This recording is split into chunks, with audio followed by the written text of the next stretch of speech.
Welcome, everyone, to Buddha's Center. Let's begin with these auspicious verses from the King of Prayers.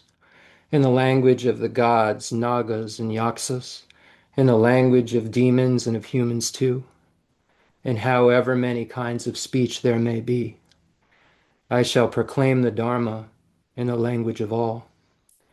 Vai ke dan lo dan no jin ge dru bun da dan mi ke nan dan. Zhōwā kuñjī drānāñjī tsāmpa tāñche ke dūdāgi chūtendō.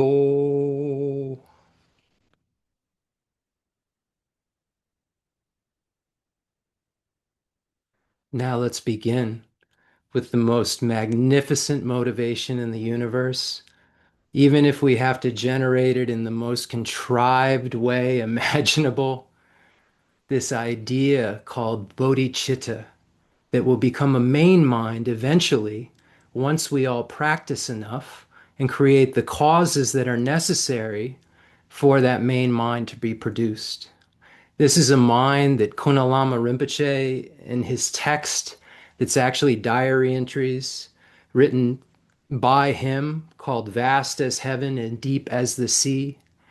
Bodhicitta is explained like this: one can abandon everything that is vicious.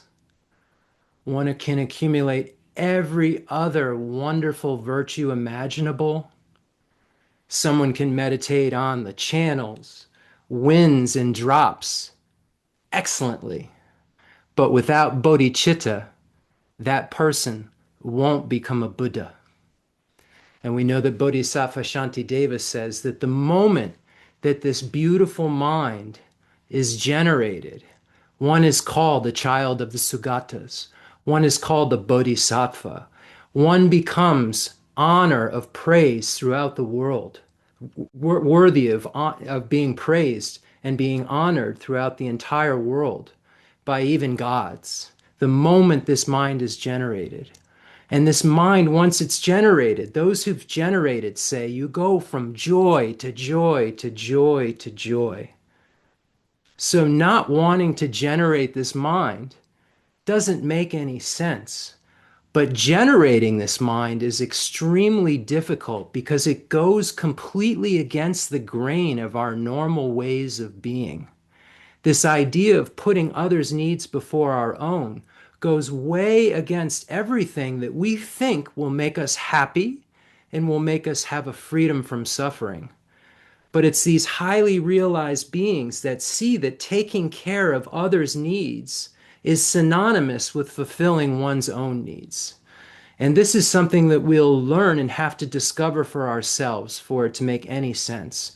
Because if you have a mind like mine, when it's not behaving, and I think, oh, I have to put this being's needs before my own when there's a difficulty, this seems unrealistic. And I've heard so many people over the years question lamas, not as much on the 7-point cause and effect, but on the equalizing and exchanging self with others practice. How can this be realistic? That the secret to my happiness is putting someone else's needs before my own. How can this be realistic? But we have to recognize that the 7-point cause and effect for realizing the mind that aspires to enlightenment that we feel sometimes more comfortable with is making us conclude, if we're doing it properly, precisely the same thing that the equalizing and exchanging self with others practice that we're learning about now arrives at. Because we can't have a result without concordant causes. So there have to be these perfect set of causes that are created for bodhicitta to be generated. And the main thing that has to occur is this idea that I'm only going to pay attention to my suffering and my happiness that I usually have. What needs to occur is that needs to be abandoned and turned around 180 degrees and focused on others. So without giving too much of a talk about bodhicitta, because that's what we'll discuss later on in the teaching, the causal steps and the equalizing, exchanging self with others practice that we're looking at now, passed down from Buddha Shakyamuni to Arya Manjushri, Arya Nagarjuna, and Bodhisattva Shantideva down through the profound view lineage to Lama Salempa, Lord Atisha, and Master Drontompa, and trickles down into our very fortunate hands or laps or into our ears or into our minds. And we're so fortunate to have these instructions and to have been able to build the basis that we've built, some of us for decades with Namgyal Khensur Geshe Wangdak Rinpoche. Others of you are newer, maybe, or maybe had other teachers that I'm not clear about that you had, but we know that we have, created a nice foundation through the year and a half or so of going through the 7-point cause and effect for us to be able to see that this idea that we're going to look at that is said in a way that's just a little bit sharper, a little more cutting, actually makes sense. So let's begin with this idea. May I become a Buddha for the sake of all sentient beings. I'm attending this teaching this evening for one specific reason. I'm here in order to achieve the highest amount of happiness possible. And I'm here to get rid of all suffering that can exist. And if that's why you're here, that means that you're here to become a Buddha. And to become a Buddha, the thing that has to go in front of it is that you're doing it for the sake of others in order to become the most reliable, perfect guide in the universe, to be able to help everybody in a complete way. And I know that I can't even help those who are very close to me, around me, that I know so well in a complete way because of, first of all, my self-cherishing attitude that gets in the way a lot, but also I don't have clairvoyance. I don't know what the exact needs of other beings are. And whenever I try to help, I find that I'm a lot happier than when I'm in a completely selfish space. When I'm trying to, out of love and compassion, work from that basis for another being. I can see the lighter state of my mind that occurs when I have this going on. So there's an indicator already within me that shows me that this state of mind, that once you're closer to it, you'll be happier and be more, in a place of ease, if you will. Or I've been in a place of ease when I've been able to have those circumstances come together where I've, started to care about someone and put their needs in front of my own, and I've seen how much lighter my mind is in relation to that one person, even if it's in an incomplete way and mixed with attachment at the same time. The Bodhisattva learns how to remove that attachment and have a way to have love and compassion without any kind of hurt. Because if there's attachment mixed in, there's necessarily hurt.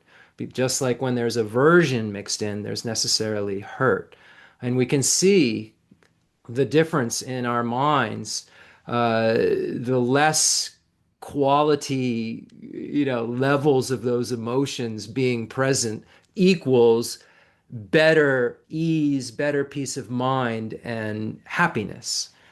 So we're attending this teaching to become a Buddha for the sake of all sentient beings. And as Lord Maitreya in the Abhisammalamkara defines bodhicitta, is the altruistic mind that wishes, that wants to achieve the highest enlightenment for the benefit of others, for the sake of sentient beings.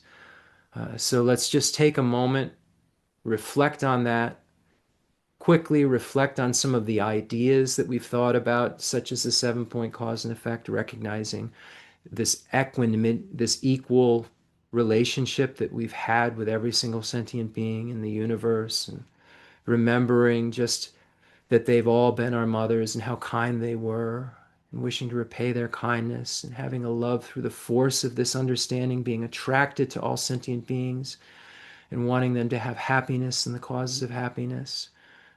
Because of that attraction, having compassion for sentient beings, wanting them to be free from suffering and the causes of suffering.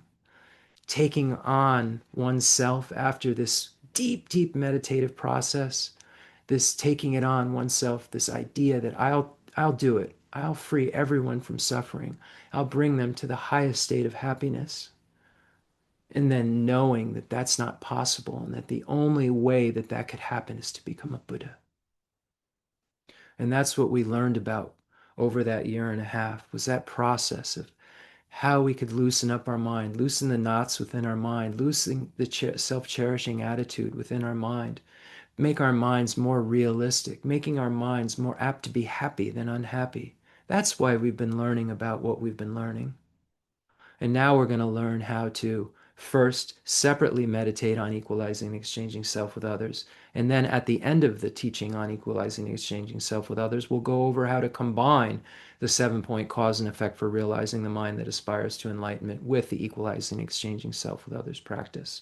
So we'll learn how to take those steps of equalizing self and other and the downfalls of the self-cherishing attitude and the benefits of cherishing others and the taking of suffering and the giving of happiness and the actual exchange of our self-cherishing attitude that changes into an attitude that cherishes others.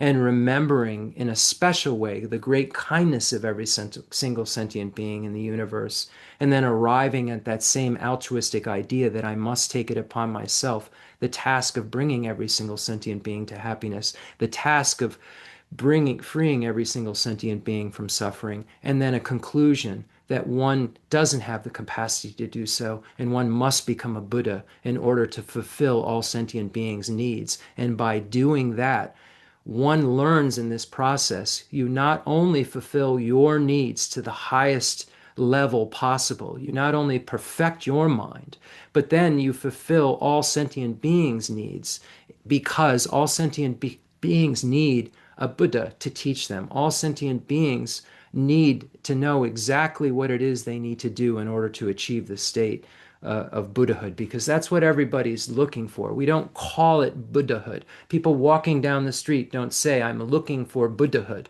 But everybody that I know is looking for happiness and looking for freedom from suffering. And they're not looking for a little happiness. Everyone I know is looking for the most amount of happiness possible. And everyone I know isn't looking to sometimes not suffer. They're looking to never suffer. The problem is that everyone that I know that isn't listening right now, that isn't Buddhist or whatever, doesn't know that that state is called Buddhahood. And that, but the thing that's interesting is everyone I know believes that you have to create causes for a result to occur. You have to have X amount of dollars to buy this thing that you want. You have to work X number of hours in order to make X amount of money in order to buy this thing. So it becomes very, you have to go to a good, a high school and then go to get a degree of some sort in order for you to be able to be happy to produce these things that you think will make you happier and be free from suffering. So I don't think there's a big argument in the world about, hey, you've got to do, causes to make results occur.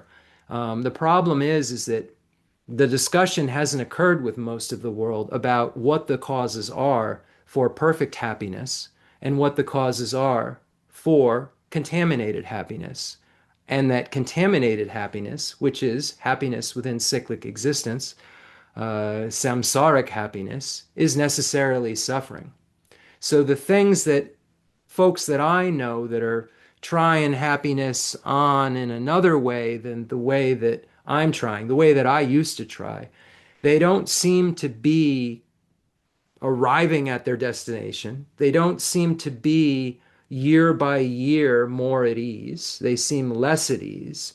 And when the functionality of the things that are fun and the hobbying and so forth isn't as possible because the body's declining, because the mind hasn't been worked on, there isn't ease, and there's just even mental decline along with the physical decline in terms of depression. And the thing is about the mind is that even though the body falls apart completely, when we see these great lamas, we see that they could literally, and I saw it in front of my eyes, and so did Lorinda. We saw it in front of our eyes, a body completely falling apart to the point of a disaster in our Lama, Namgyal Khensur Geshe Wangdak Rinpoche, at the end of his life.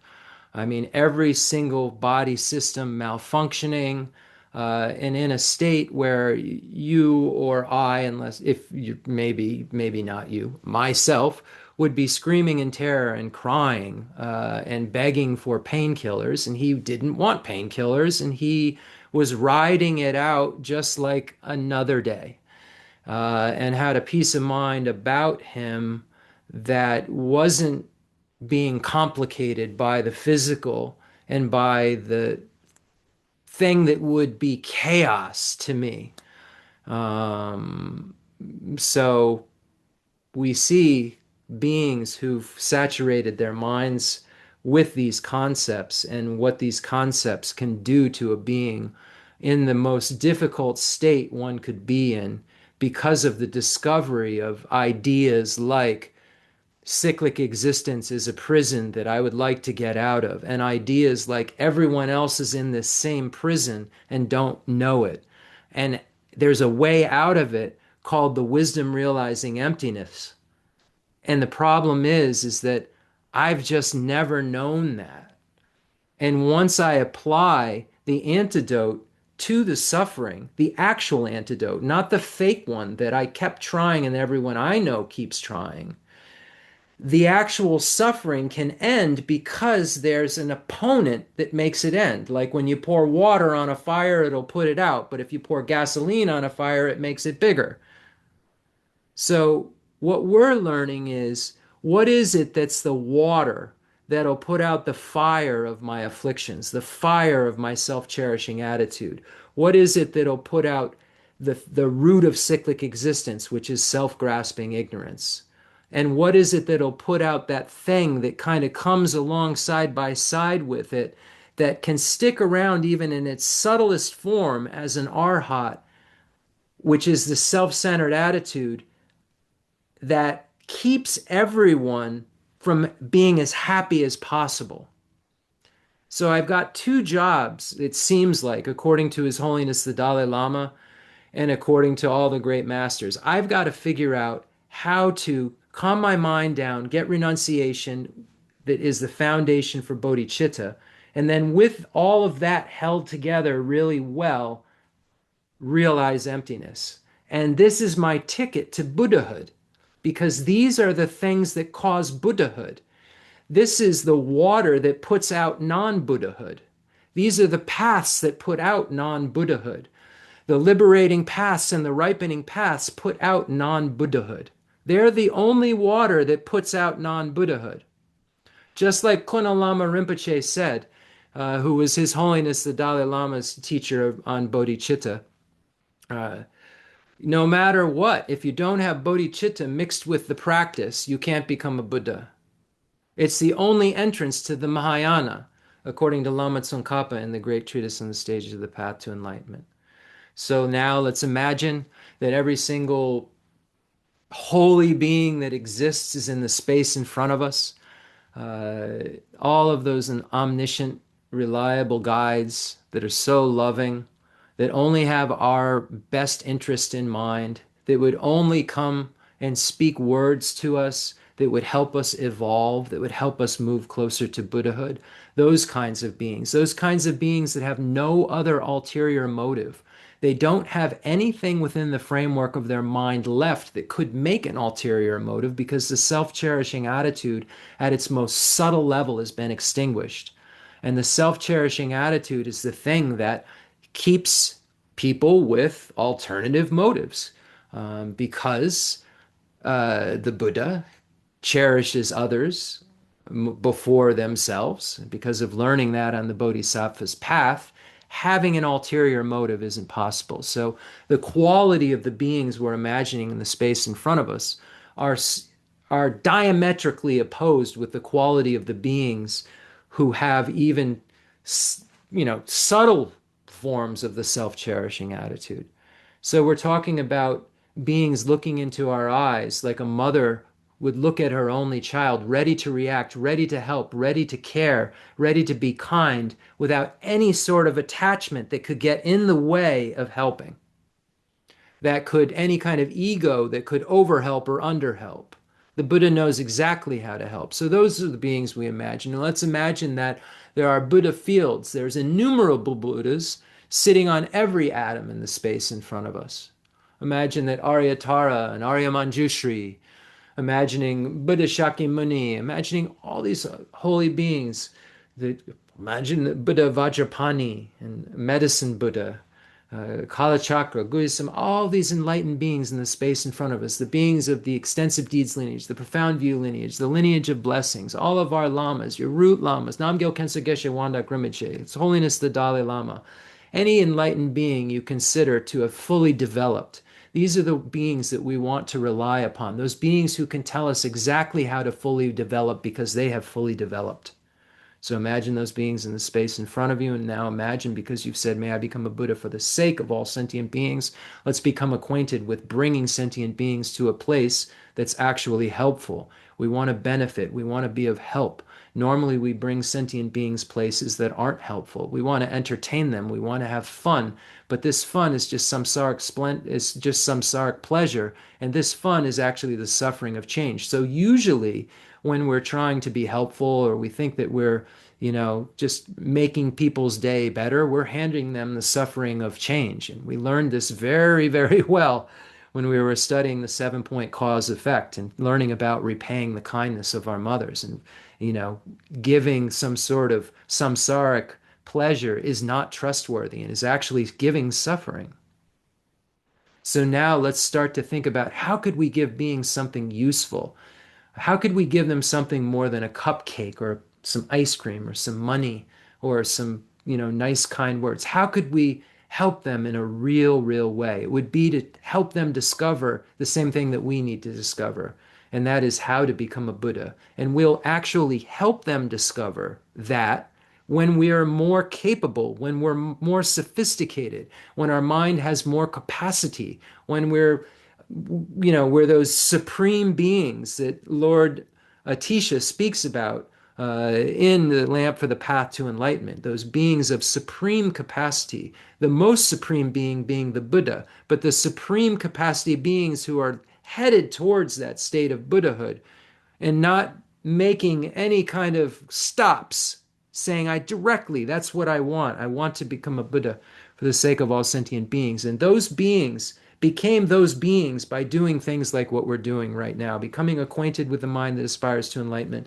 becoming acquainted with the excellent qualities of the Buddhas, becoming acquainted with the excellent qualities of bodhicitta, becoming acquainted with the excellent qualities of the wisdom realizing emptiness, becoming acquainted with helping others, becoming acquainted with helping sentient beings who are friends, strangers, and enemies, becoming acquainted with the 6 realms of cyclic existence of the hell, hungry ghost, animal, human, demigods, and gods, and becoming more acquainted with the idea that we don't know everything. We don't know where every single sentient being is, let alone how to help them. And that the Buddhas know how to do that. And for every single sentient being that we can learn to cherish more than ourselves, we get bliss. So that if we add that times 2, we get 2 bliss, three bliss. And the reason that the Buddha has the most amount of bliss possible is because the Buddha has figured out how to care for every single sentient being in the universe without exception.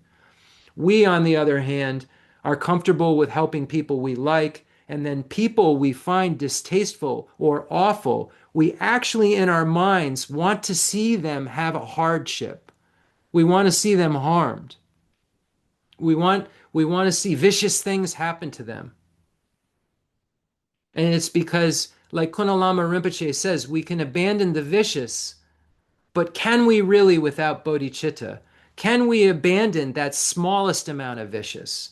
And according to the 10 grounds explanation in Acharya Chandrakirti's Entrance to the Middle and Lama Tsongkhapa's commentary illuminating the thought, we can't even really purify the 10 non-virtues until we're on, I think, the second bodhisattva ground. That means we've seen emptiness multiple times, 3 times, directly, had direct perceptions of emptiness. So we see how emptiness and the bodhicitta being combined create an atomic bomb against our self-cherishing attitude that makes us be able to harm even in the slightest ways that we aren't even knowing. And a bodhisattva would consider not being able to help every single sentient being in the universe a flaw of his or her mind, actually something that would be harmful. If he or she would leave someone out, they would think that is something that's harming them. Leaving out a sentient being would be harmful. So these are the ideas that we try to develop. So we try by doing these exercises. So we imagine now that every single sentient being in the universe is here and that the enlightened beings are all here, those Buddhas. We know that the line of demarcation between sentient being and Buddha is the 10th Bodhisattva ground. Once you go to the resultant ground or the 11th ground, if you will, it's not really called that, but if you go to the resultant place of Buddhahood, then you're no longer a sentient being. So we have everybody that's possible that has a mind here with us. And what we all need is what those beings in the space in front of us have. So let's just reinforce this idea that we want to become a Buddha for the sake of all sentient beings. Imagine that every single sentient being in the universe repeats after you, may I become a Buddha for the benefit of all my dear mother sentient beings. May I become a Buddha for the benefit of all my dear mother sentient beings. May I become a Buddha for the benefit of all my dear mother sentient beings.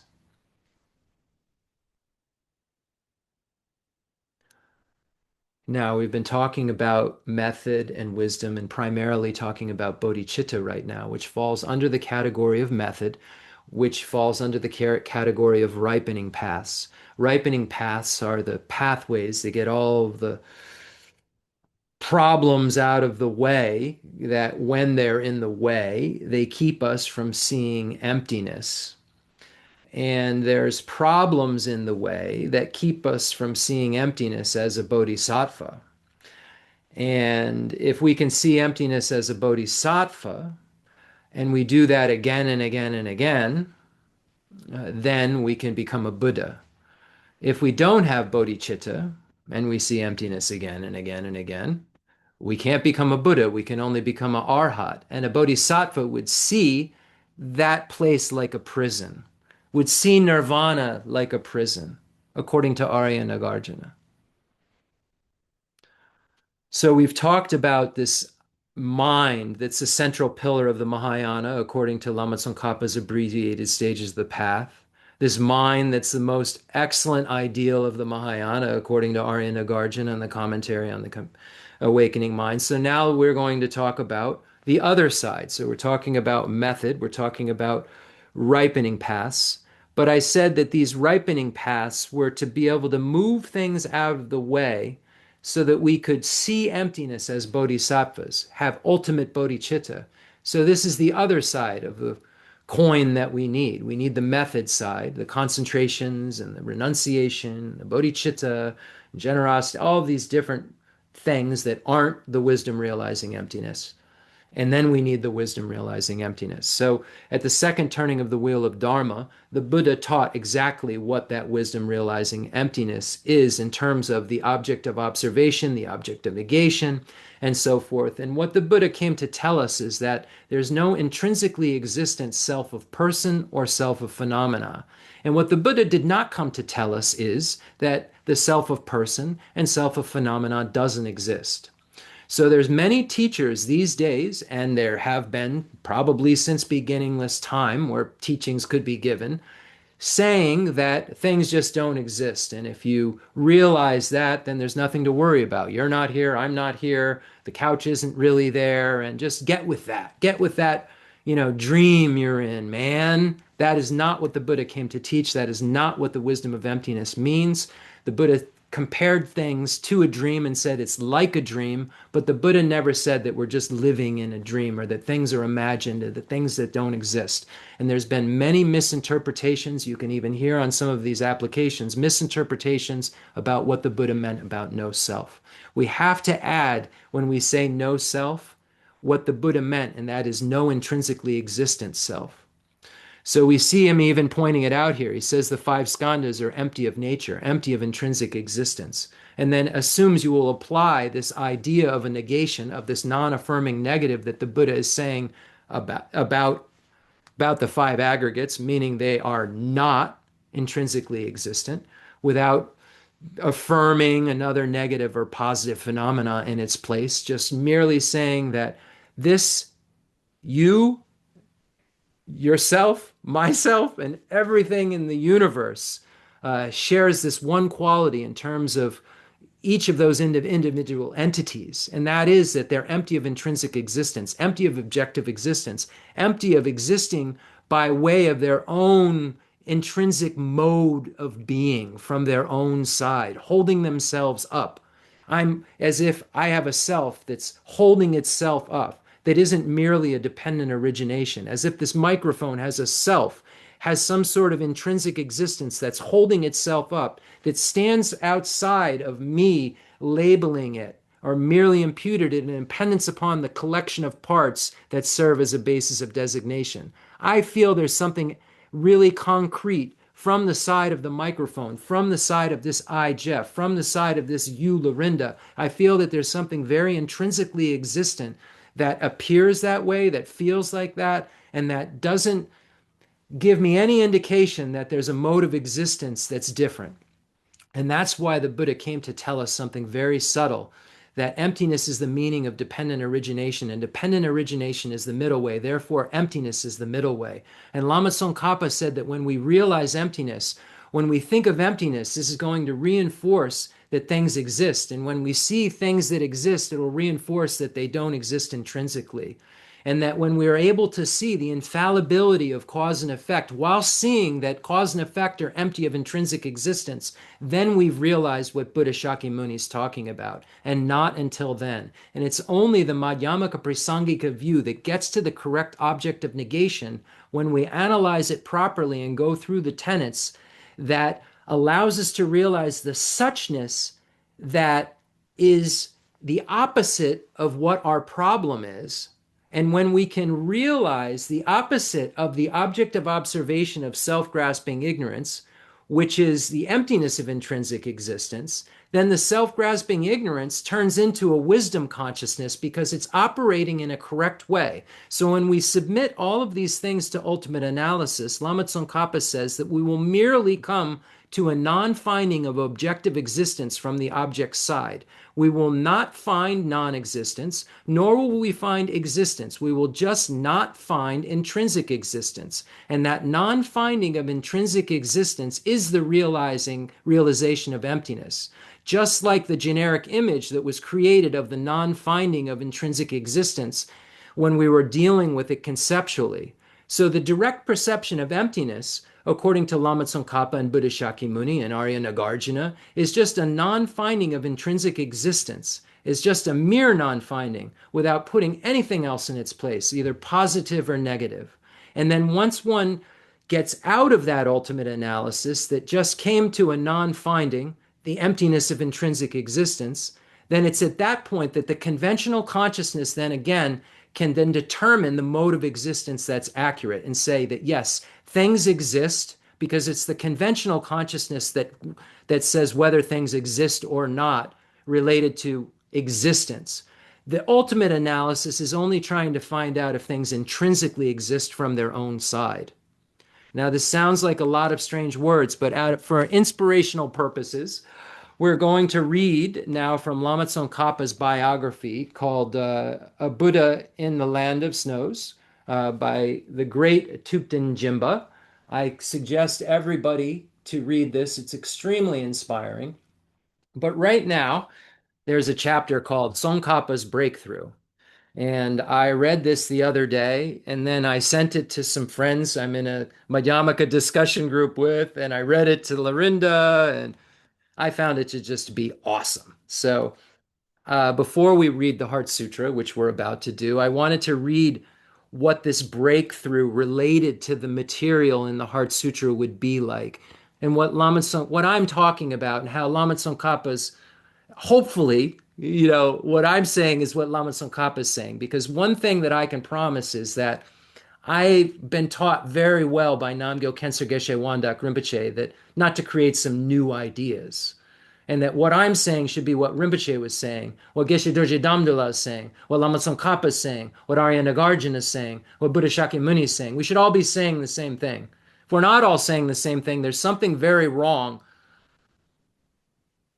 But we know that Buddha Shakyamuni, that Arya Nagarjuna is saying the same thing as Buddha Shakyamuni, right? And we could just start going from there. So I encourage you to keep checking me. So we know that Lama Tsongkhapa had a teacher-student relationship with Arya Manjushri. Actually, first through Lama Umapa, because Lama Tsongkhapa didn't want to think he was hallucinating. So he required another medium who also could, negotiate and speak with Manjushri according to legend. So Lama Tsongkhapa initially went through a medium of Lama Umapa, and then had a direct relationship with Arya Manjushri. And Lama Tsongkhapa asked Arya Manjushri if he had, realized the Madhyamaka view of emptiness, and Arya Manjushri said no. But you will, and said that you have to rely upon some really specific things. So he said, I want you to go. I want you to make sure that you see your Lama as inseparable from the deity. So now at this point, that's probably not hard because Manjushri is his teacher. Who's, Yamantaka is, anyway. So Manjushri is his teacher. So he says, don't forget that the Lama is inseparable from the deity. Make sure that you go accumulate a bunch of merit and purify your misdeeds. So he went and did a lot of mandala offerings and prostrations, and you know his arm blood is into a rock in this cave he was in, accumulating all of this merit. And the third piece of advice was to rely upon the classics, rely upon the Indian Pandits' texts, these authentic Indian commentaries, the Nalanda tradition, and so forth. Rely upon these texts and study, study, study, study. At this point, Lama Tsongkhapa is an incredible scholar and has written texts.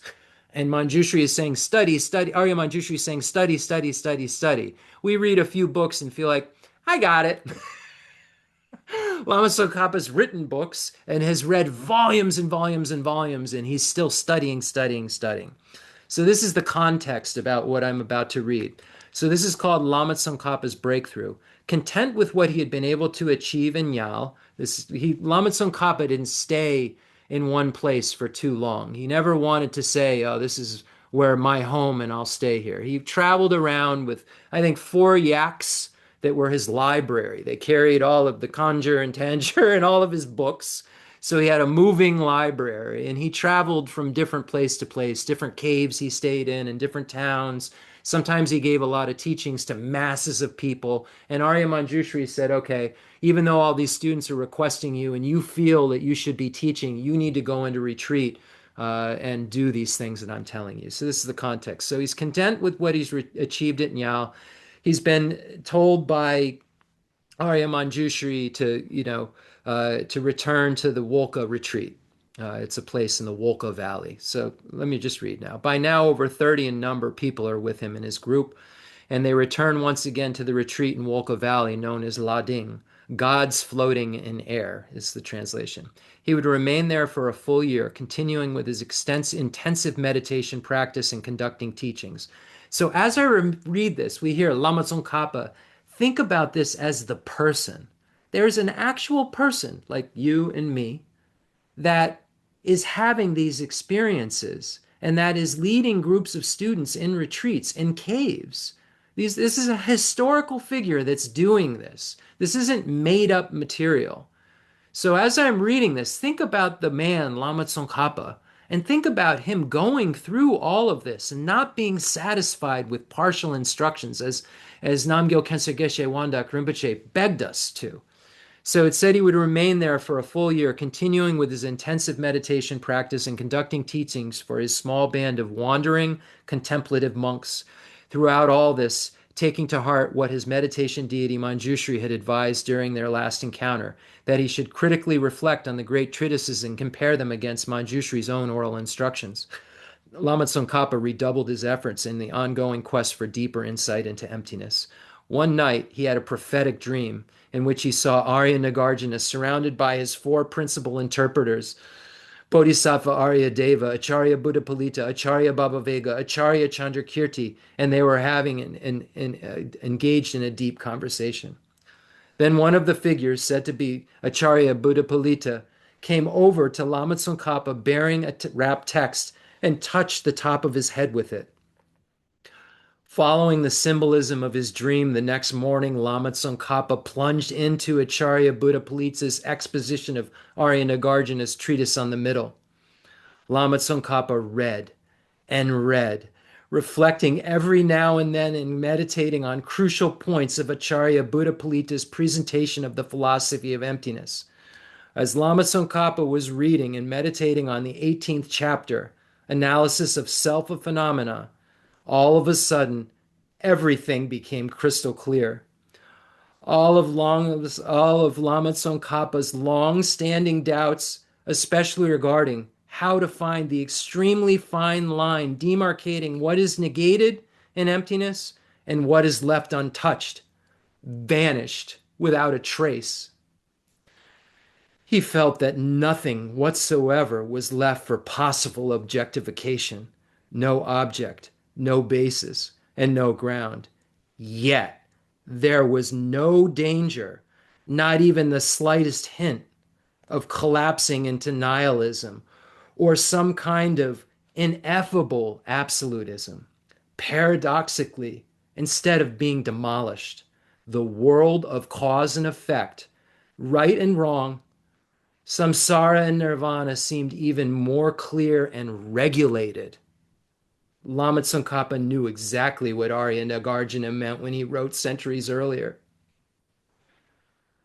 To whom emptiness is possible, for him all is possible. To whom emptiness is impossible, for him nothing is possible. Later, speaking of the impact of this experience, Lama Tsongkhapa would tell his attendants the following. These days, with greater familiarity, with insight into emptiness, even in the post-meditation periods, I have the perception of this entire world of diversity as being empty, yet in an illusion-like manner, maintaining its specific forms, and the perception of things as not sealed or marked by the awareness of their emptiness as objective facts with intrinsic reality rarely arises in me now. Wow, imagine what that would be like. The Great Seal, Mahamudra, everything is sealed by emptiness. That's what that means. The Great, Maha, emptiness, seal, everything's sealed by this. Lama Tsongkhapa is saying he's experiencing post meditation this seal of Mahamudra. Yes, years later, Kirtrip J would memorialize Lama Tsongkhapa's eureka moment in a hymn to the Master. I supplicate you, who, when Arya Nagarjuna, Bodhisattva Aryadeva, Acharya Buddhapalita, and Acharya Chandrakirti blessed you, in that instant discarded all possible stains of error with respect to the profound ultimate truth. And then we know that Lama Tsongkhapa, out of this realization, then wrote the beautiful, beautiful text in praise of dependent origination. At the heart of Lama Tsongkhapa's breakthrough experience was a profound realization of the equation of emptiness and dependent origination. It is one thing to declare that there's no contradiction between emptiness and dependent origination, that the two can converge in a single lotus without logical conflict. It's something quite different, however, to understand this at the level where emptiness is dependent origination and dependent origination is emptiness. In Arya Nagarjuna's language, the meaning of emptiness is dependent origination, which is another way of expressing the well-known formula from the Heart Sutra: form is emptiness, emptiness is form, emptiness is no other than form itself, form is no other than emptiness. Speaking of this equation a few years later, Lama Tsongkhapa would write, the statement that dependent origination becomes the meaning of emptiness is relevant only for the Madhyamaka who has negated intrinsic existence by means of valid cognition. It's not for just anyone. This is because when such a Madhyamaka person ascertains external and internal phenomena as dependent originations or dependent arisings, through the force of that very cognition itself, he or she will realize that things are devoid of intrinsic existence. Wow.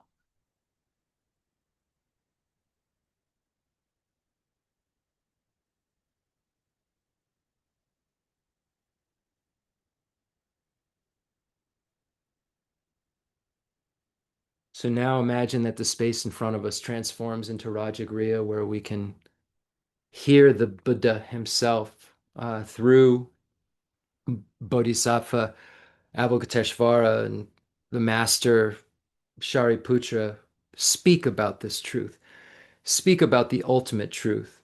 The second turning of the wheel of Dharma is the actual definitive teaching that the Buddha gave. The Buddha meant what he said when he said nothing intrinsically exists. And what that means, we see means a lot when we read Lama Tsongkhapa's experience of it. we would somehow be able to see the equality, that things would be infallible in terms of their cause and effect. We're here this evening because we've created the perfect causes to be here. Not meaning like perfect, meaning the causes were uncontaminated, meaning this couldn't have happened without exactly the causes that were necessary to come together to make this happen. Think about how rare this is. Think about even me being born in the United States, you know, where I live, and then meeting with Namgyal Khensur Geshe Wangdak Rinpoche and meeting with His Holiness the Dalai Lama and Jeffrey Hopkins, again, Jeffrey Hopkins, et cetera, et cetera. Put all those together, which make it possible for me to talk, because I have no original ideas, as I've said. And then what did it take for you to get here? I'm talking about what it took just for me to get here. And what did it take for you to get here? A series of perfect, infallible causes and conditions came together, and then there was an arising that's called the teaching I'm giving, that was dependent on a whole bunch of stuff. And at the end of all of it, we have to say that there's a teaching that's really just a collection of parts, basis of designation, some causes and conditions that we then merely impute in dependence upon that collection that serves as a basis of designation as a teaching we're attending, as a teaching I'm giving. Merely imputed in dependence upon that collection that serves as the basis of designation. Nothing objectively existent. Everything coming together with these perfect, incontrovertible causes and conditions making it occur. So think about what it took to make this occur, then think about what it'll take to make a Buddha occur. You becoming woken up. What will that take to occur? What will it take for me to wake up? It will take combining method and wisdom. I will have to know what this means. We could have every single practice. We can switch what Kunal Lama Rinpoche said and said, you can practice bodhicitta for 100 million eons, for all of your lives to come, and could have practiced all of your previous lives and had perfect concentration and meditated on the winds and drops and imagine yourself as a deity in perfect, perfect format. But if you don't have emptiness, you will not even get out of cyclic existence, let alone become a Buddha. So the stakes are pretty high here to know what this means, and we're not going to figure out what this means this evening. Heck, it's been 30 years for me, and I have not realized emptiness, but I've realized the things that I'm going to need to realize emptiness. So, it's like a pre-step to the realization. I've got like I got all the stuff packed, and all the ingredients I'm putting together in order to actually cook. Because if we don't have all of the ingredients together and we want to cook something very specific, think about just leaving one thing out. It may not seem so important, but leave the garlic out of a sauce, or leave the baking powder out of bread, or leave the yeast out of pizza dough, or for that matter, leave the salt out of your bread and see how delicious your bread is. Or if it's I think you get it. We need all of the perfect things to come together. So with that being said, let's imagine we're at Rajagriha of Ultra Peak Mountain. We have Buddha Shakyamuni there. He goes into a trance, meditating on emptiness while creating a puppet show. At that time, Bodhisattva Avalokiteshvara in the story is realizing that things are not intrinsically existent. And then Venerable Shariputra and Avalokiteshvara start to have a dialogue about this thing that supposedly maybe Avalokiteshvara is realizing it at that moment. I'm not trying to, who knows? But we know that this has been puppeted by the Buddha, according to our teachers, and that the Buddha is controlling this conversation. So the supposedly, right, if the Buddha is controlling it, who knows what activities going on are out of control and in control. So the Buddha, so supposedly, I say, Avalokiteshvara is, seeing the five skandhas to be empty of nature, and Venerable Shariputra, who's got a little bit of a problem sometimes with this, not a little bit of a problem. The Buddha, he's very curious about this view of what it means to be empty of intrinsic existence, and so forth, according to the way this works out. So uh, it's like Venerable Shariputra is saying, oh, well, then how, okay, so how should, a son or daughter, someone who's a bodhisattva, how should they see everything then? What, if you're realizing this something about reality, what is it that you're realizing about stuff? What is it that you're finding out about stuff, Master Avalokiteshvara? And really, the Buddha is telling everybody what the Buddha wants everybody to know about all stuff, and that all stuff is empty of intrinsic existence. And even emptiness of intrinsic existence falls into the category of stuff, and that emptiness is empty of intrinsic existence. The Sutra of the Heart of Transcendent Knowledge. And then loaded within this is also the five paths. When you hear a good commentary on this, you'll find out that implicitly or hidden, some teachers will say within it, are the paths of accumulation, preparation, seeing, meditation, and no more learning. These are the paths that are necessary hearers, solitary realizer, bodhisattvas to go through. If you go through them as a hearer, solitary realizer, you'll achieve an abiding nirvana. If you go through them as a bodhisattva, you'll achieve what's called a non-abiding nirvana, which is synonymous with Buddhahood. Okay, so, and you're an arhat as a Buddha, you're just in a non-abiding nirvana. And because the Buddha has destroyed the foe, arhat means foe destroyer, destroyed what foe? The foe of the afflictions. A Buddha arhat has not only destroyed the foe for a Buddha arhat isn't just the afflictions, because here a solitary realizer arhat can get rid of those. And so they're foes for the bodhisattva, but the self-cherishing attitude is also a foe. And when the Buddha becomes a foe destroyer, he or she even not only destroys the afflictions, coarse and subtle, but also the subtle self-cherishing attitude that's a stain that a hearer, a solitary realizer, arhat still has, because they decided to become liberated for themselves alone and not liberate every single sentient being in the universe. So even though their coarse self-cherishing is gone, because their afflictions are gone, there's a stain of selfishness that's still there that keeps them from having bliss 24/7, that keeps them from maybe even not being as happy as a bodhisattva who's not in nirvana.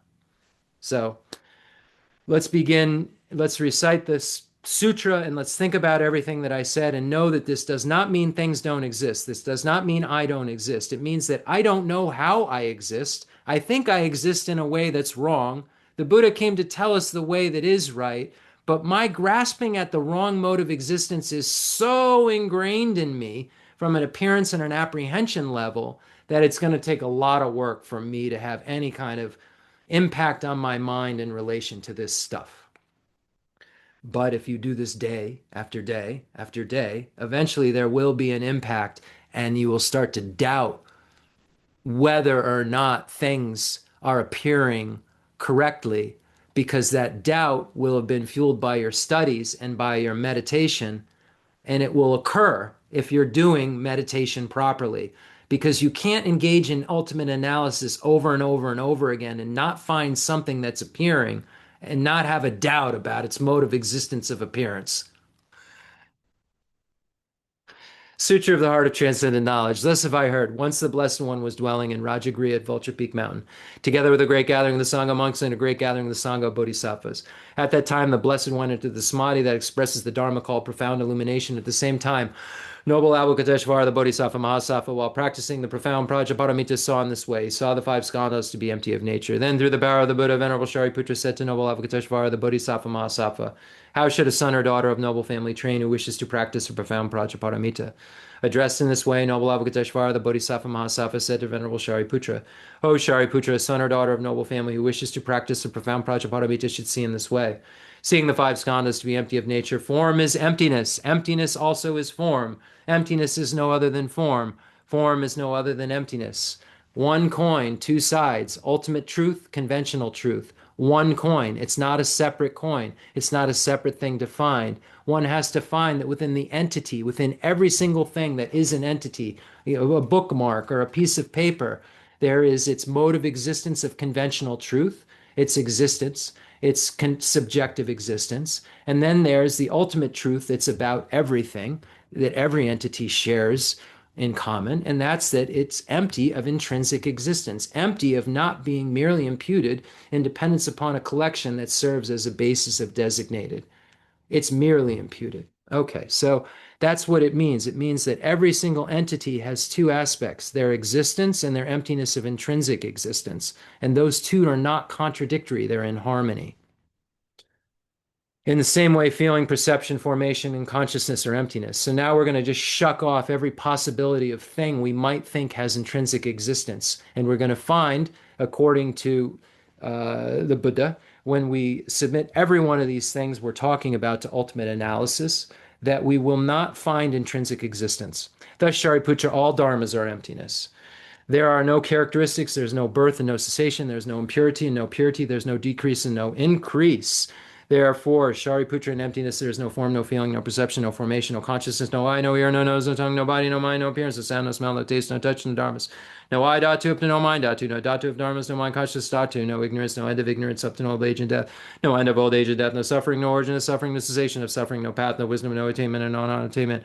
Therefore, Shariputra, since the Bodhisattvas have no attainment, they abide by means of Prajaparamita. Since there is no obscuration of mind, there is no fear. They transcend falsity and attain complete nirvana. All the Buddhas of the three times by means of Prajaparamita, fully awakened to unsurpassable, true, complete enlightenment. Therefore, the great mantra of Prajaparamita, the mantra of great insight, the unsurpassed mantra, the unequal mantra, the mantra that calms all suffering should be known as truth. Since there is no deception, the Prajaparamita mantra is said in this way.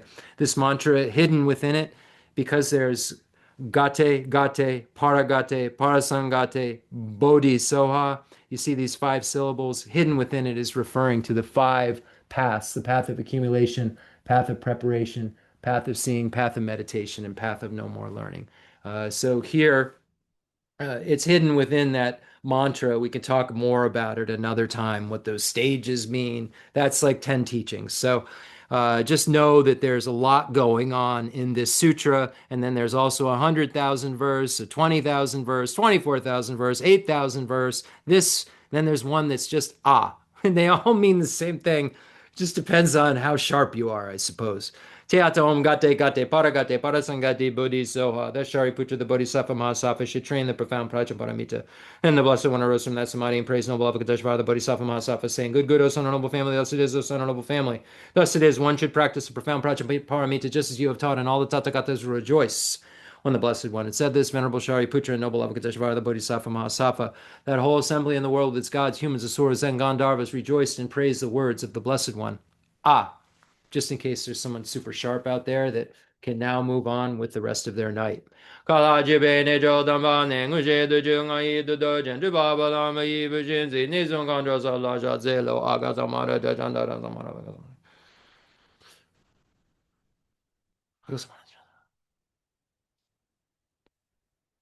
Agha samara tachandara samaraya bete ata onkate gate paragate parasangate buddhisoa baba goncha sanji gaye dembe doji shil loba doji mepa doji shiwa doji dagi bachi mete beji danji shedin goye zohad kirin jonja je shiwada mitun beji nandra wadan tuwa donjin bon son son joji daji de janden da de le jo.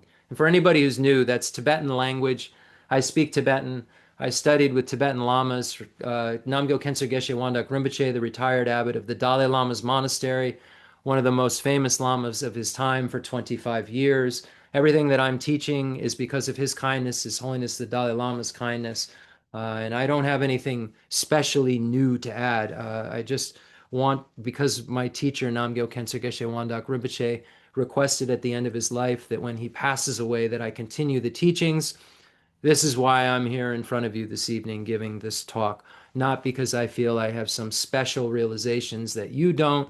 I just have information that you may not have that can affect your mind because it's been effective on mine. It hasn't completely affected it to the point of these realizations we speak of, but it's moved my mind closer to it. And if you have a mind like mine with kind of affinities and whatever is like mine, then maybe this will help you too.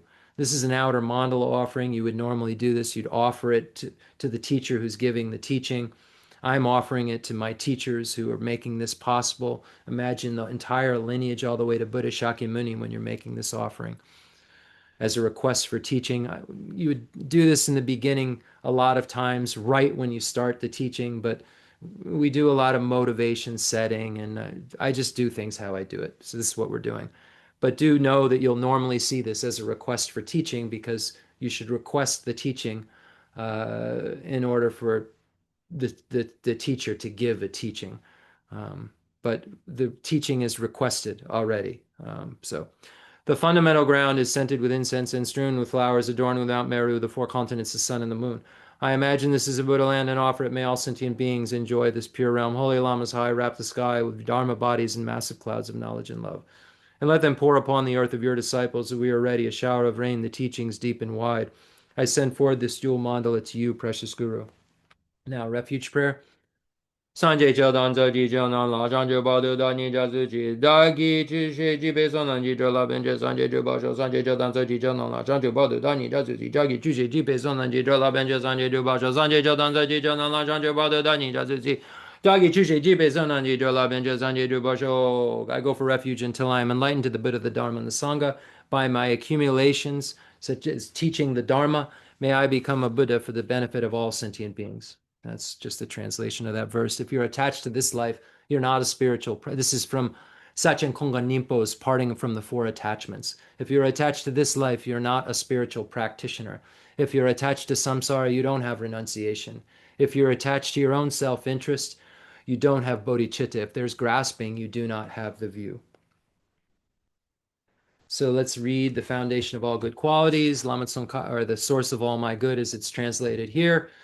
This short 14 stanza poem that encompasses all of the stages of the path to enlightenment, that shows us exactly what we need to do to go from wherever we are at spiritually to complete Buddhahood, to go through all of the stages necessary, the small scope, medium scope, the supreme scope, and within the supreme scope, the perfection vehicle, the tantric vehicle.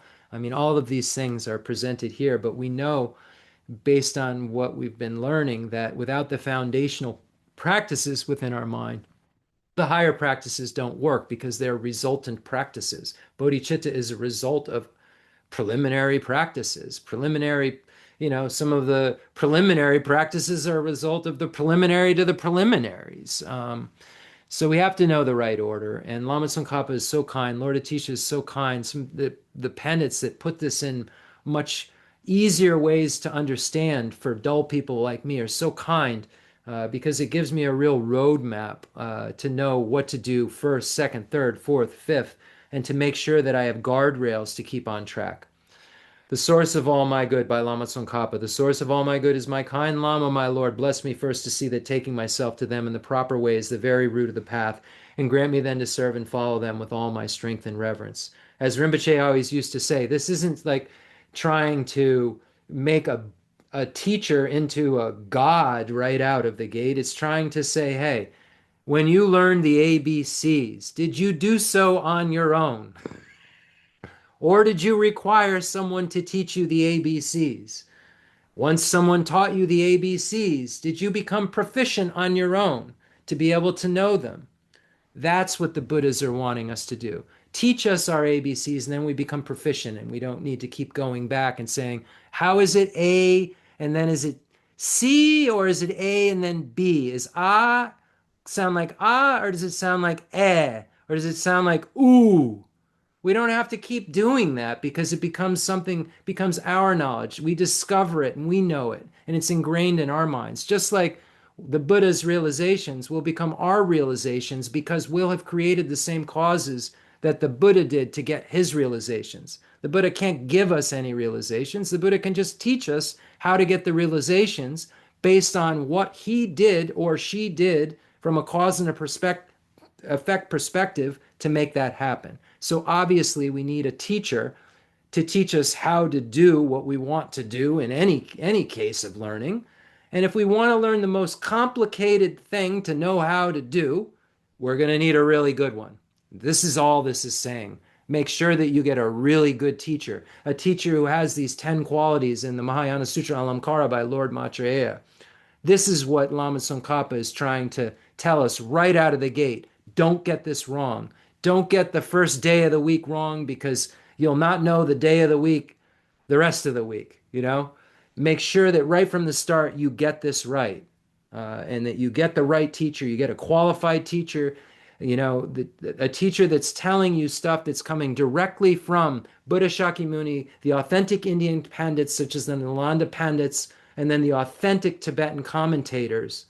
And then check those, because not everybody who wrote something that actually pans out and is in line with Arya Nagarjuna's meaning. So we have to be very smart students. This is the tricky part. We can't just take anything that we hear. We have to verify. Just like Arya Manjushri told Lama Tsongkhapa, check and see if what I've told you is in line with the instructions. Wow. Arya Manjushri told Lama Tsongkhapa to do that. This is why we need a good teacher. It's Lama Tsongkhapa, don't just listen to me. I'm the Buddha of wisdom. Make sure you discover for yourself that what I'm saying makes sense. Huh. So there's finding the best possible teacher, the most qualified, and then still checking. Because the Buddha doesn't want any stupid students. The Buddha never was looking for students in masses. This Buddha was looking for folks that he was going to be able to show exactly how to transform into the state that he had transformed, and she, in cases, had transformed. Bless me first to realize the excellent life of leisure I have found just this once is ever so hard to find and ever so valuable, and grant me then to wish and never stop to wish that I could take its essence night and day. My body and the life in it are fleeting as the bubbles in the sea froth of a wave. Bless me first thus to recall the death that will destroy me soon, and help me find sure knowledge that after I've died, the things I've done, the white or black, and what those deeds will bring to me, follow always close behind, as certain as my shadow. Grant me then ever to be careful to stop the slightest wrongs and the many wrongs we do, and try to carry out instead each and every good of the many that we may. Bless me to perceive all that's wrong with the seemingly good things of this life. I can never get enough of them. They can't be trusted. They're the door to every pain I have. Grant me then to strive instead for the happiness of freedom. Grant that these pure thoughts may lead me to be watchful and to recall what I should be doing. Grant me to give the greatest care to make the vows of morality the essence of my practice. They're the root of Buddha's teachings. I have slipped and fallen into the sea of this suffering life. Bless me to see every living being, every one of my own mother, has fallen into. Grant me then to practice the wish for enlightenment, to take on myself the task of freeing them all. Bless me to see clearly that the wish itself is not enough, for if I'm not well trained in the three moralities, I can't become a Buddha. Grant me then a fierce resolve to master the Bodhisattva vows. So up to here, we're talking ripening paths for the most part. Of course, in the medium scope, to get out of samsara, you need emptiness. But Lama Tsongkhapa up till here is really talking about the things that are necessary in order to have ripening paths. And of course, in this stanza about the Prada Moksha vows, of course, in order to get out of cyclic existence, you need the three highest higher trainings. And the highest higher training in wisdom is the emptiness. But a lot of the conversation thus far is about ripening paths that are necessary in order. But now we're talking about the liberating path, which is the insight. And what will be necessary is to have a calm enough mind to really see what that object of negation is, to really see the emptiness of intrinsic existence. Grant that I may quickly gain a path where quietude, calm abiding, and insight join together, one which quiets my mind from being distracted to wrong objects, intrinsically existent things, the other which analyzes the perfect meaning in the correct way, that things don't intrinsically exist. Grant that once I practice well the path shared and become a vessel that is worthy, I enter with perfect ease the way of the diamond, highest of all ways, holiest door to come inside for the fortunate and good. Bless me to know with genuine certainty that when I've entered thus, the cause that gives me both the high attainments is to keep my pledges and my vows most pure. Grant me then to keep them even at the cost of my life. Bless me next to realize as well as I can the crucial points of both the steps, the essence of the secret ways. Grant me then to practice as the holy ones have spoken, putting all my effort in and never leaving off the practice of the 4 times highest that there is. Grant me, bless me, that the spiritual friend who shows me this good road and all my true companions in this quest live long and fruitful lives. Bless and grant me that the rain of obstacles, things within me or outside me that could stop me now, stop and end forever. In all my lives, may I never live apart from my perfect lamas. May I bask in the glory of the Dharma. May I fulfill perfectly every good quality of every level and path, and reach then quickly the place where I become myself, the one who holds the diamond, the place where I become myself, the one who can clearly explain to every single sentient being in the universe at their individual capacity the following stanzas. Understand there are persons of three capacities, small, medium, and supreme. I shall write clearly and identify their individual characteristics. May I become a being who can clearly identify the individual characteristics of the teachings for beings of three capacities to individuals in their own capacity. Yeah. So that's what we're trying to do. So we're talking about bodhicitta, the most beautiful mind in the universe, and we're talking about it related to equalizing and exchanging self with others.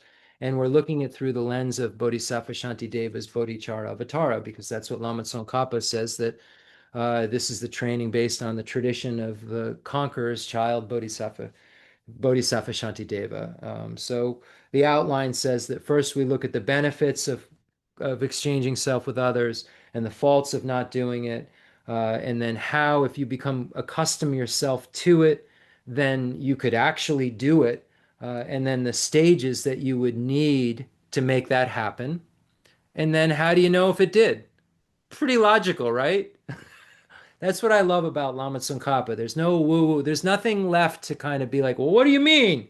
What do I need to do?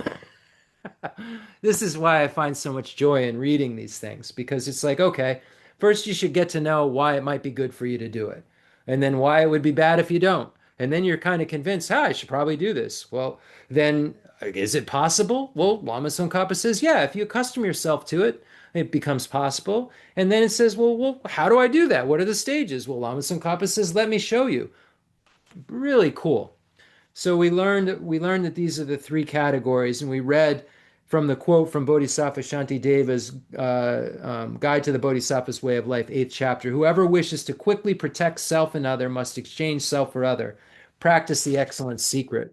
And everyone, if you're like me, not everyone, because there are Buddhas and Bodhisattvas, that folks like me would suddenly say, that sounds unrealistic. Protect myself by exchanging this idea I need to protect myself for protecting you. Again, like I said last week. So somehow, if I give you my umbrella, I'm not going to get wet. These are the kinds of things that comes to my mind as a self-cherishing person. Oh, what do you mean? If I give you my food, I'll starve to death. Well, what do you mean? But then there's beings like Namgyal Khensur Geshe Wangdak Rinpoche that seem to do that and just sit there blissfully. And His Holiness the Dalai Lama, who you can tell just connects to every single living being in a way that he's out of the way. And look at that joy. Whatever worldly joy there is arises from wishing for others' happiness. Whatever worldly suffering there is arises for wishing for your own happiness. What need is there to say more? Look at the difference between these two. Ordinary persons act for their own welfare. The sage acts for others' welfare. If you do not genuinely exchange your happiness for others' suffering, you will not achieve Buddhahood. And even in cyclic existence, you won't have joy. So if you're just a selfish, awful person, don't think you're going to be real happy in cyclic existence. Lama, Bodhisattva Shantideva is just pointing that out. How many just awful, miserly, stingy, self-centered people do you know that are just like, I'm the happiest person on the face of the planet? Wow, if everyone could just have a light mind like mine and just floating around. I don't even feel like my feet are touching the ground. Like Buddha's. The Buddha is just a little bit raised the whole time. Wasn't even touching the ground. And that little bit of raise just left the imprints of like wheels everywhere. I haven't experienced that from people who, but I could see how it could happen based on what I have experienced with people who cherish others. So what does this mean? Okay, so we're looking at, okay, so we just said, all right, so it's bad to cherish yourself. It's good to cherish others. That's great. But could that actually become part of the way you are? So we'll read about, I don't know, 5, 8 minutes, and then we'll end, because I know that I did a lot of introduction, but I really, really wanted to read that from Lama Tsongkhapa's bio because it was so moving to me, and that's what these classes are about. I know where stuff is and where to find things after all of these years. And when I'm studying, because I'm studying so many different things at any given time, I come upon things that I've read before and maybe they didn't have the same impact or I don't know. And then I feel like really I should share them with you because you're on, so you must be something like me. Because like Bodhisattva Shantideva says, like in the beginning, like I don't have any ego or some arrogant mind thinking like I'm gonna really help you. But if you're like me, this stuff's helped me, so maybe it'll help you. Okay, so let's look at this logic. Okay, take the example. So the ability to exchange self and other if you accustom yourself to the thought of doing so. Bodhisattva Shantideva says nothing becomes harder through practice. Take the example of your enemy becoming a friend. So Lama Tsongkhapa is saying, think about it. Have you had any people you didn't like that you actually said, wow, I really like this person? Has that happened to you? So this is about applying it to our own personal mind. This isn't about just reading a story. Has that ever happened to you? Did you ever have someone you really didn't like and then suddenly they became really close to you, like a friend? Maybe you misunderstood them before, whatever your excuse is, but you were willing to flip. You were willing to say, that person stinks, that person's great. And the other way too. That person's great, that person stinks. We flip. We're real good at that. You know, when we talk about the uncertainty of samsara, Lama Tsongkhapa points this out in the medium scope that, yeah, we're not certain where we're going to go in our next life and if our friends will actually become our enemies and that our enemies will be our friends, etc., in our future life. But forget it. In this life, you don't even have that solid consistency. Your mind is so fickle, it's ready to do anything and ready to protect any basis of designation if it seems to make sense to you at the moment. And I say basis of designation, I mean these parts I'm real into protecting, this basis of designation for the I, right? So we've got to become convinced that some other parts are important for us to protect. Take the example of your enemy becoming a friend. Okay, at first, when you heard even the name of your enemy, fear arose, or you just got pissed. How about that? You heard the person's name, you got pissed, they made you feel uncomfortable, like, ugh. And then later, you reconciled, you became such close friends that when they're there, when we're missing, you were unhappy. So now, like, oh, I got to call them. Oh, I want to talk. I wish they could just come by. You want to come by and have a cup of tea? You want to come by? Oh, I love you. Oh, I like you. This reversal resulted from familiarizing your mind with a new attitude. So we had this attitude where, oh, that pile of aggregates over there is junk. And now that pile of aggregates over there is awesome. That, as Bodhisattva Arya Deva says, a yogi would see, oh, that bag of filth, that bag of feces over there, those parts over there are important for me to take care of, like these parts over here. So there's a reversal of an attitude that can take place, from familiarizing your mind. So you were first saying like that pile of aggregates over there, those heaps over there, that bag of feces over there is a bag of feces that repulses me. And then you decide, no, that bag of feces over there is a basis of designation that I can't do without. And we literally, when we see someone as an enemy, it's a lot easier for us to say that's a bag of feces. When we see someone as attractive, we wouldn't even like let it cross our minds. And when it does, we'd say, oh, this isn't helping me like you. So likewise, if you become habituated to viewing yourself as you presently view others with an attitude of neglect, and to viewing others as you presently view yourself with a cherishing attitude, you will exchange self and other. So I have to figure out how to put more importance on another bag of filth than my own. I'm obsessed with taking care of this bag of filth. I'm obsessed with it, and it's only caused me hardship. And some secret, according to Bodhisattva Shantideva, is that I should cherish your bag of filth more than my own. It seems easier to loosen it up when you use that kind of context, but a yogi would see it like that. We see it as not an equal. This is gross. This is wonderful. So there's a switch. Do not turn away from this difficulty. Although you were frightened upon, don't turn away. I'm telling you something. This sounds crazy. You're going to exchange your happiness for others. You're going to put others' needs before your own. Don't turn away from this difficulty. Although you were frightened, because you know about this, you've done this before. Although you were frightened upon hearing someone's name, now due to the power of conditioning, to changing your discrimination when we look at the five omnipresent mental factors. First, you came in contact and paid attention to them and said, this is someone I don't like. Now you come in contact with and pay attention to them and this is someone I like, because you have conditioned your mind to discriminate that person differently.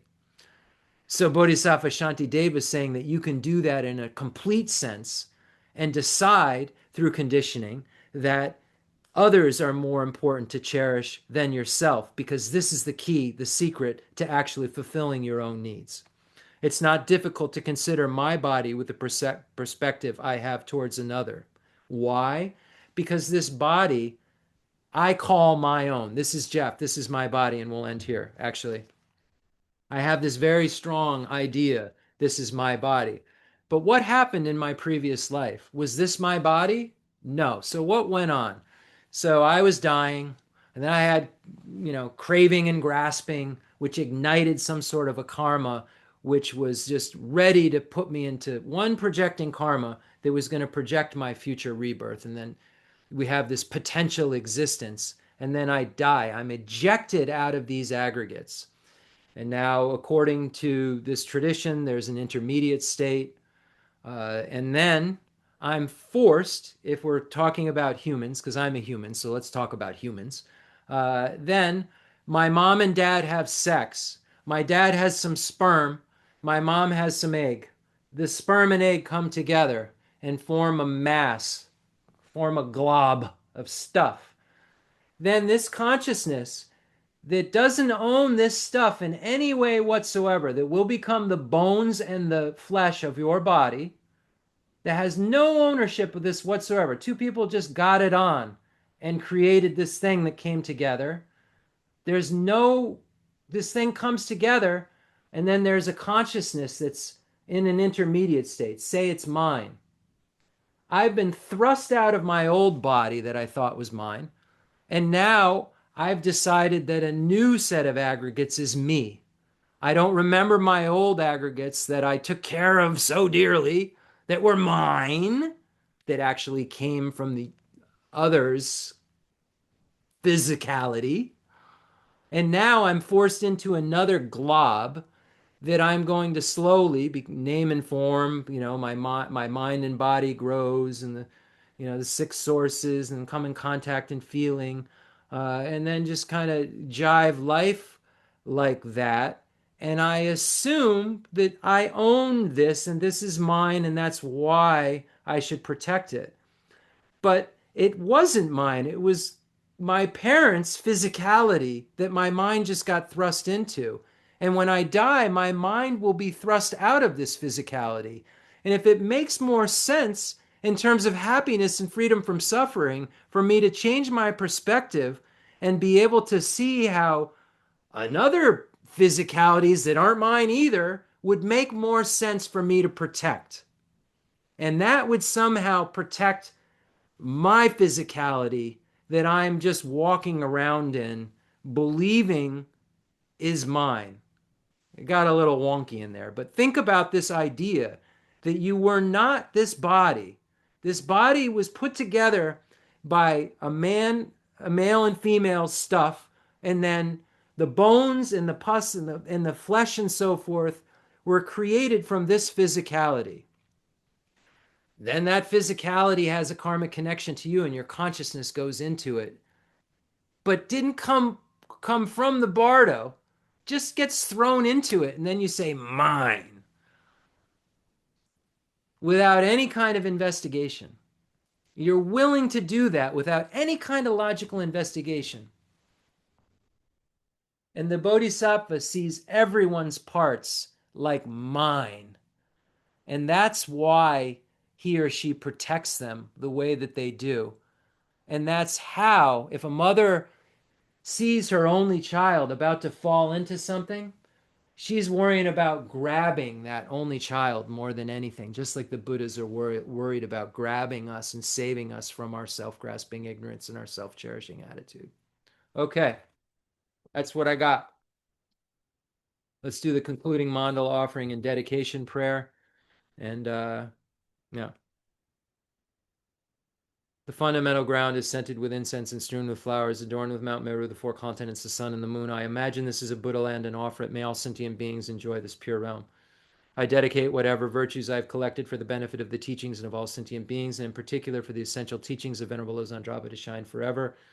I send forth this jeweled mandala to you, precious Guru. And for any of you who are following our life story, Suma, our dog, who never left Rinpoche's side at the end of his life, who we were told 2 months now ago was going to should be put down, put to sleep. We're Buddhists, so we don't do that. We don't engage in killing. So that's our personal belief. So we don't do that. And the vet said she'll only probably live a couple more days. She's terminal with cancer, and she was, had some blood coming out of her, which turned out to be a urinary tract infection. So the blood stopped coming out of her when we treated that after about 4 days. And now, 2 months later, she's still alive with a cancerous mass in her stomach, but walking around eating and enjoying chewing bones and being with the other dogs and being able to have a natural, dignified process that I would want for my grandmother or for my own mother. And to be able to experience, as Rato Khensur Rinpoche Nikki talked about, the natural death process, like he wanted for his father and was able to advocate for his father to go through. And I encourage everyone to go back to the Tibet Center YouTube page, Tibet Center, Chungla Rato Rinpoche's Tibet Center, the YouTube page, and check out Khensur Rinpoche's discussion about the process he had with his father. It was on Monday night, if you want to check that out. So anyway, that's some other time you can check that out. And yeah, so Suma's still with us, and she may pass away this evening, but she's had now a couple of months more of Dharma classes and snuggles and heard a lot of Tara mantras in her ear. And these are things and imprints that she would have never had we not allowed the process to be natural. So that's my speech. And, obviously everybody has to make decisions that they're comfortable with. And this is the decision that we're the utmost comfortable with. And Namgyal Khensur Rinpoche told me never to put an animal down. So this was his advice to me. Okay, and so any mistakes that I made, may they be purified by the Vajrasattva mantra. Om Benza Sato Samayamani Valaya Benza Sato Sena Bajita Dida Meva Sudukaya Meva Subukaya Meva Anuragda Meva Vasavasiri Me Bracha Savakama Sucha Me Kitam Shriram Kurum Ha Ha Ha Bhagavan Sava Data Gata Benza Mame Maka Benza Baba Ma Samaya Saba Om Fe Jorama Jorama Jorama Junjikala Rajama Ramo Achada Junja Rulu Rulu Hong Jo Hong Mime Zewe Tujin Tenrezi Jimmy Jimmy Wombo Jambia Tipo Mala Jimsi Sawe Da Ganjan Gabe Sujin Goba Lozan Drabe Shala Zowa De. I dedicate all this virtue to emulate the knowledge of the hero Manjushri, and likewise Samantabhadra as well. With whatever dedication is praised as supreme by all the conquerors who traverse the 3 times, I also dedicate all my roots of virtue for the sake of auspicious deeds. Through this virtuous action, may I quickly attain the state of a Guru Buddha and lead every being without exception into that enlightened state. May the supreme jewel, bodhicitta, that has not arisen, arise and grow, and may that which has arisen not diminish, but increase forever more. From my two collections, vast as space, that I have amassed from working with this at effort for a great length of time, may I become the chief leading Buddha for all those whose mind's wisdom eye is blinded by ignorance. In all my lives, may I never be separated from my perfect lamas. May I bask in the glory of the Dharma. May I fulfill perfectly every good quality of every level and path, and reach then quickly the place where I become myself the one who holds the diamond, where I become myself Vajradhara, a Buddha, Vajradhara is the tantric form of Buddha Shakyamuni. So may I discover and realize the state of Buddhahood. In the heavenly realm of Tibet, surrounded by a chain of stone mountains, you are the source of all happiness and help for beings. All powerful Chenrezig, Tenzin Gyatso, please remain until samsara ends. It was a long life prayer for His Holiness the Dalai Lama, and a prayer of supplication in Namgyal Khensur Geshe Wangdak Rinpoche, my root Lama. May we be connected in every single life without exception until I become a Buddha, and then maybe can help out in the way that I was helped by you. A complex yogi poses as a simple monk. Homage to Namgyal Khensur Geshe Wangdak Rinpoche, our precious spiritual friend who is inseparable from Aryatara. I fully prostrate, covering as many atoms of the earth as possible to your pure body, speech, mind, and enlightened activities. I offer to you drinking water, bathing water, flowers, incense, candles, scented water, food, and music purified by Om, Om, Om, Om, Om. The rarity of having 1 million wish-fulfilling gems is a common occurrence compared to meeting with a holy teacher like you, who placed the complete path to Buddhahood in our childlike hands. Just like Lord Atisha, who came to Tibet with a lamp to dispel the darkness of ignorance, you, kind abbot, arrived in the West with a lineage purer than a diamond and begged us never to be satisfied with partial instructions. The teachings of the extensive deeds and profound view lineages flowed from your lips like nectar for our ears that elucidated the teachings for beings of three capacities. Now the sound has stopped. All composite things are impermanent. You told us that your teachers passed away and understood the sadness in treating us to continue our studies. Buddha does not wash away the negativities of beings, nor does he remove their miseries by his hands. His spiritual realizations are not transferred to them. It's by teaching the truth of suchness that beings are liberated. We're not prepared to take this difficult journey to the highest goodness of Buddhahood without your continued guidance. Sadness in our hearts would be too overwhelming. May we swiftly return to this world. Take care of us in all of our lives, wherever we may be, never leaving our hearts and crowns. May all sentient beings perfectly realize renunciation, bodhicitta, and the correct view of emptiness so they know who you really are. Thank you so much, everybody, for allowing me to share this precious information, and please practice this precious information. Just like Lord Jetson Milarepa said, that you can't look at a picture of food if you're hungry and be satisfied. Just like that, you can't just hear the Dharma teachings. They need to be practiced, just like the food needs to be eaten. This is how we we actually are satiated. It's by practicing these teachings, hearing them correctly, analyzing them. Is part All of this is practicing them, but we've got to hear them correctly. Then we've got to sit down on a cushion and think about that, whether they make sense or not, and if they do, then meditate on them. Discover their accuracy, then meditate on them. Thank you so much, everybody. Have a wonderful night. See you around.